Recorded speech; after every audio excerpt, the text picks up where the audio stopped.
राधे राधे दोस्तों, जय श्री कृष्णा। आज हम जन्माष्टमी का महोत्सव कब होना चाहिए, किस दिन यह जन्माष्टमी मनानी चाहिए, इस विषय में बात करेंगे।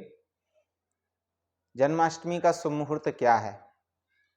देखिए, इससे पहले आपने हमारे चैनल को अभी तक सब्सक्राइब नहीं किया तो कृपया चैनल को सब्सक्राइब कर लें, बेल आइकन दबाएं, अधिक से अधिक वीडियो शेयर करें और वीडियो को लाइक भी करें। हम पंचांग अनुसार यह बात बताने जा रहे हैं कि जन्माष्टमी सोमवार के दिन 26 तारीख को 2024 में पड़ेगी। यह मुहूर्त उस दिन सप्तमी प्रातःकाल लगभग 8 बजे तक रहेगी और 8 बजे के पश्चात अष्टमी प्रारंभ होगी और कृतिका नक्षत्र रात के लगभग 8:03 तक रहेगा। तो कृतिका नक्षत्र रात के 12 बजे किस दिन आ रहा है? सोमवार के दिन। और अष्टमी तिथि रात के 12 बजे किस दिन आ रही है? सोमवार के दिन।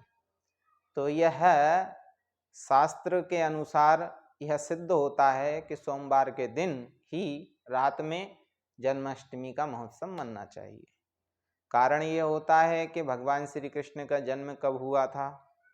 भगवान श्री कृष्ण का जन्म हुआ था रात के 12 बजे रात्रि काल में, मध्य रात्रि में। तो मध्य रात्रि में सोमवार के दिन अष्टमी भी तिथि आ रही है और रोहिणी नक्षत्र भी आ रहा है।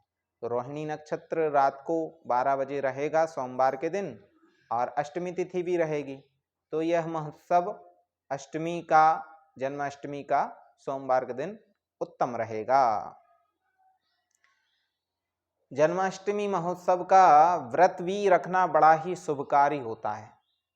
कहते हैं भगवान श्री कृष्ण की कृपा प्राप्त करने के लिए जन्माष्टमी का व्रत विधि विधान से शास्त्र विधि के अनुसार रखना चाहिए। व्रत रखने का नियम क्या होता है?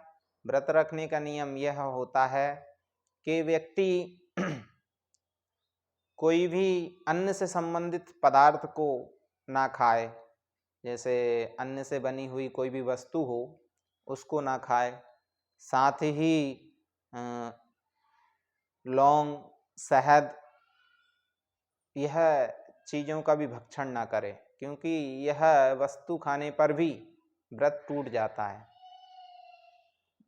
मध्य प्रातःकाल या दोपहर में सोए ना, सोने से भी व्रत खंडित हो जाता है। यह भी शास्त्र में वर्णित है कि सोने से, लौंग खाने से, शहद भक्षण करने से, अधिक पानी पीने से व्यक्ति का व्रत व्यर्थ हो जाता है, खंडित हो जाता है। तो यह बातों का ध्यान रखना चाहिए और व्रत विधि पूर्वक, शास्त्र विधि पूर्वक रखना चाहिए। इस व्रत का फल ये भी होता है कि व्यक्ति की स्वतः मुक्ति उसकी निश्चित हो जाती है। मानव जीवन में व्यक्ति 3 व्रतों का ध्यान रखना चाहिए।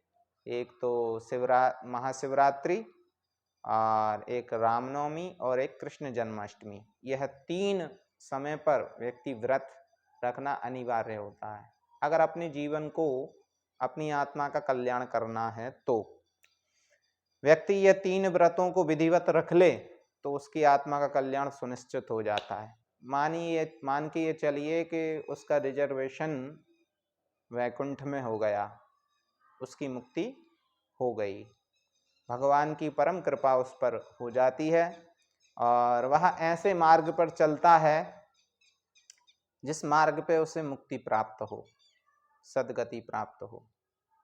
सद्गति मिलने का देखिए सबसे सरल तरीका है मन। कारणों बंध मोक्षयोः, मनः कारणः बंध मोक्षयोः। अर्थात मन ही बंधन का कारण है और मन ही मुक्ति का कारण बनता है। इस बात का ध्यान रखना चाहिए जीवन में कि मन और बुद्धि दोनों पवित्र हों, शुद्ध हों, तभी व्यक्ति की सद्गति होना संभव है। अगर मन में कुटिलता रही, मन में छल कपट रहा और बुद्धि में कुटिलता रही तो निश्चित है कि जीवन बर्बाद होना ही है। अभी नहीं तो आगे सही होना ही है, गारंटी है। क्योंकि जिसने अपने मन की कुटिलता को दर्शाया है, कुटिलता को अपनाया है, कुटिलता अपनाई है, वह उसका जीवन नष्ट भ्रष्ट होता ही है। अभी नहीं होता है तो आगे जाके जरूर होगा। इसलिए व्यक्ति को चाहिए कि वह अपने मन पर पवित्रता, मन की पवित्रता रखे, मन पर कंट्रोल रखे और ऐसा कोई कार्य ना करे जिससे कारण वह खुद ही अपनी आत्मा का दोषी हो जाए। अंदर से परमात्मा रूपी आत्मा आवाज प्रदान करती है क्या सही है क्या गलत है, उस पर ध्यान देकर और जीवन के कार्य करने चाहिए।